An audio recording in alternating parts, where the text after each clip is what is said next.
Hello, friends. Welcome to ARC Habitu, especially for young, innovative minds.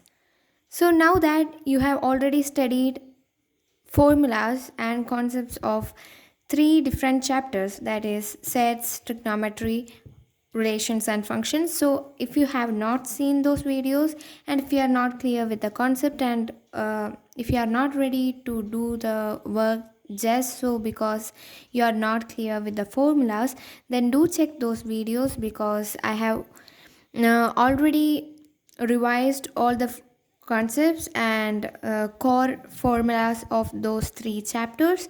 So now you need some workout, right? So I have included some problems from sets, trigonometry, and relations and functions in this video. So do check those. The first question is given n of a minus b is equal to 14 plus x, n of b minus a is equal to 3x, and n of a intersection b is equal to x, and if n of a intersection b is equal to x, that is already given, and n of a is equal to n of b, then find n of a union b. So, you already know the formulas of A minus B and B minus A, right? Difference formulas. So, if you don't know the formulas, then do check out the videos or I will share here. Okay. So, n of A minus B can be written as only A, right? So, this will be n of A minus n of A intersection B. Okay, from this we know n of a minus b is equal to 14 plus x. Okay, now n of a is equal to n of b, so let n of a is equal to n of b is equal to y, right? So y minus n of a intersection b is equal to x, right? So here we can substitute n of a intersection b as x, so we will get y is equal to 14 plus 2x. So this is the first equation for y, and n of b minus a is equal to, as like this, n of b minus a is equal to n of b minus n of a intersection b, right? So this is 3x. So 3x is equal to n of b. What is n of b? Y itself, right? Because n of a is equal to n of b minus n of a intersection b, that is equal to x. Now we get the second equation as y is equal to 4x. So this is the second equation. Now comparing these two equations, we'll get 14 plus 2x is equal to 4x, and hence 2x is equal to 14 and x is equal to 7. Now what is the question? N of A union B. So N of A union B, N of A union B is equal to N of A plus N of B minus N of A intersection B. So this we already know it is 2y, right? N of A plus N of B, or we can just write this. This is not okay. This is a big root. We don't want to find y and then substitute for x. Instead, we have the new formula, ready-made formula of n of A union B. What's that? It is n of A difference B plus n of B difference A plus n of A intersection B. So this can be easily find out from the Venn diagram. This is n of A minus B, n of A difference B, this is n of B difference A, and this is simply n of A intersection B, right? So we will get this formula for n of A union B. Now simply substitute for x. So 14 plus 7 plus 3 into 7 plus plus x, right? Plus 7. So we will get the answer as 49. That is option D. I hope you are pretty much clear about this question. Now moving on to next question. This is from sets.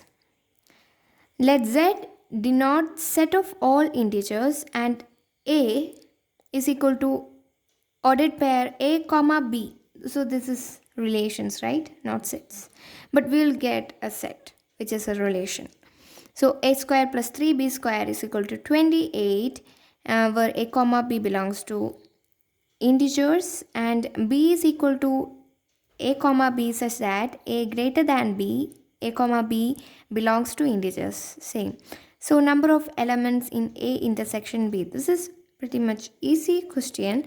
Just we need to find all the ordered pairs of a, ordered pairs of b, and find out a intersection b and just count the number. From this a and b, to check your answer, I will write down a intersection b. A intersection b will be set of minus 1 comma minus 5, 1 comma minus 5, minus 1 comma minus 3, 1 comma minus 3, 1 comma minus 1 comma minus 3, 4 comma 2, and 4 comma minus 2. Okay, these are the ordered pairs which are common to both a and b. So we'll get total number of elements 1 2 3 4 5 6 7. Okay, sorry, 1 2 3 4. Okay, this is repeated, sorry. 1 2 3 4 5 6. Okay, so D option. Why always D? Okay, let's move on to next question, which is from relations and functions, basically from functions.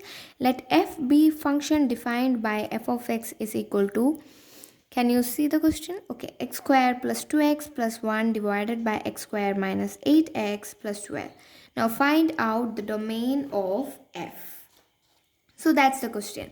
So we need to exclude all those x values which will not be opted for, which should not be opted for this f of x, that is this f of x should not be not defined. That means denominator should not be 0. That's the simple answer, right?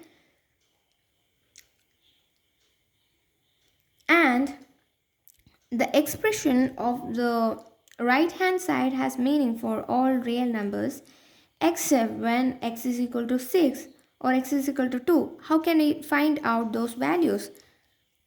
That is, we should just make the equation x squared minus 8x plus 12 is equal to 0 and find the values of x, and we'll get the x as 2 or 6. So for these values, this denominator will be 0, right? So for those values, the function will be not defined, and those values of x should not be opted for domain of x.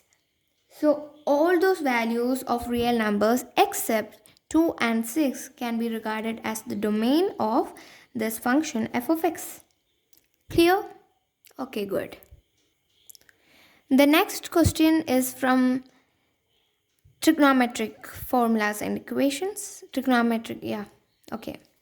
So sec square theta is equal to 4xy by x plus y the whole square is true for which of the following? Okay, so that's the question. We know sec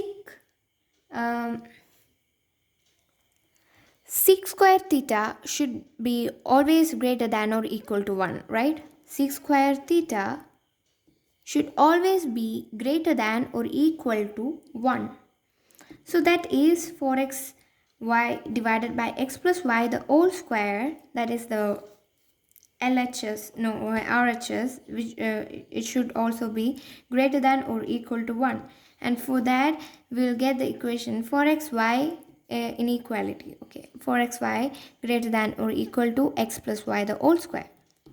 Okay, and then we'll conclude that 4xy minus, or we can vice versa. Okay, x plus y the whole square minus 4xy should be less than or equal to 0.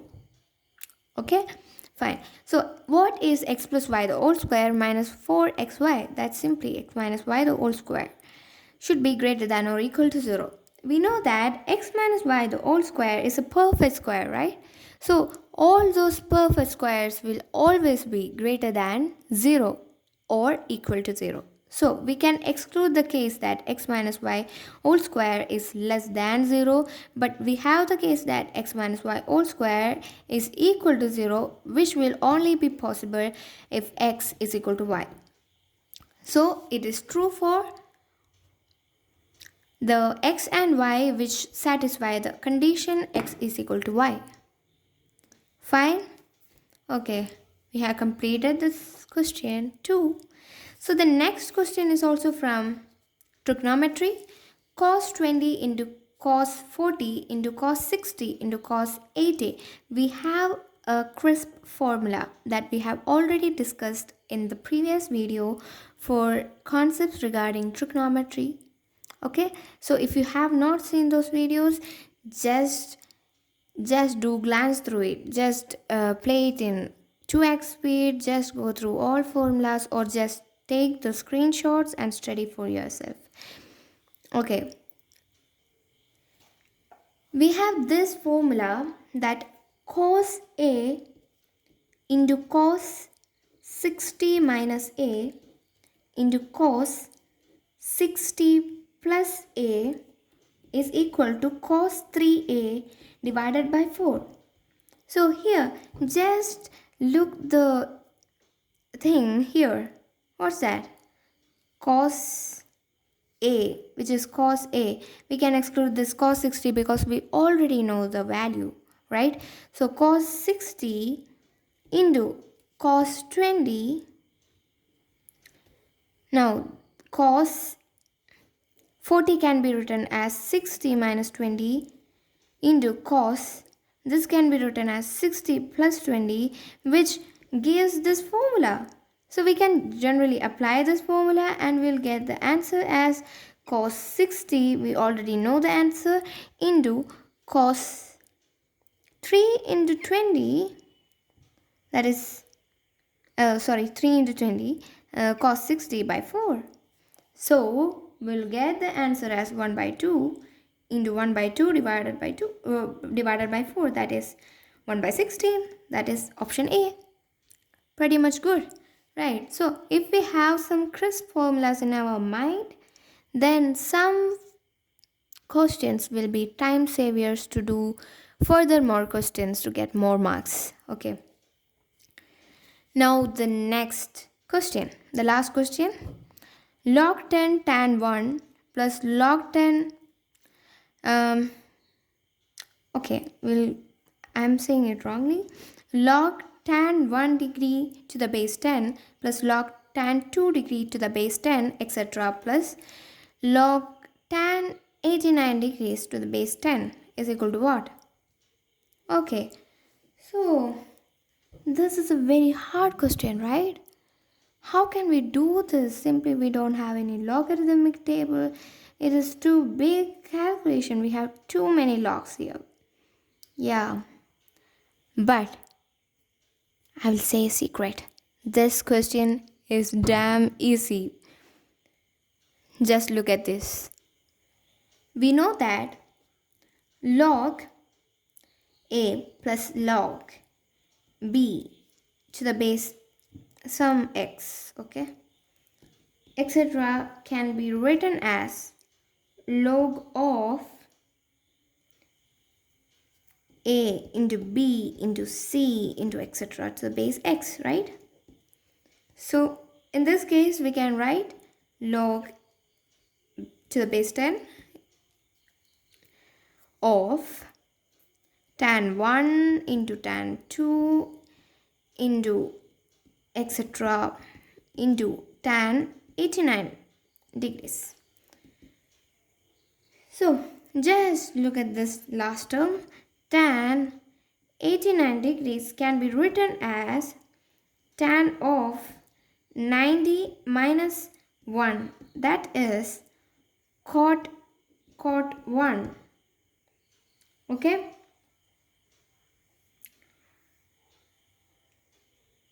and tan 88 is cot 2. So when we get all those things, we'll get E is equal to log 1. So what is log 1? It is basically 0. So it's a very easy question, right? So this is with the questions. Hope you enjoyed the video. Do practice with more questions. I will come up with new videos regarding the concepts of next few chapters, and we'll do some problems and workouts regarding that. And yeah, all the best for your exams. Thank you.